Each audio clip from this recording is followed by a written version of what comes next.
Okay guys, so I have this big bee's nest open up right now. You can see that they're still partially active, so I hit them with a little bit more of the tempo dust. Now we're gonna start to open this guy up and take it down for the customer. See, they're gonna be not too fond of what I'm doing, but relatively inactive. And here we go, here's a good shot of what the inside looks like. Oh cool, right guys? Awesome.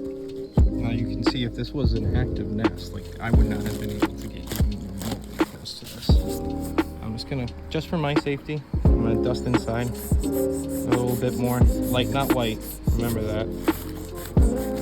You don't need much with insecticidal dust, just a little bit will do. Awesome, you guys see in there? Look at all of them. Getting some really good footage for you guys. This is awesome. You can hear them buzzing around and stuff. Dropping off at my feet and everything too. Here we go. And now I'm gonna scrape it down right now for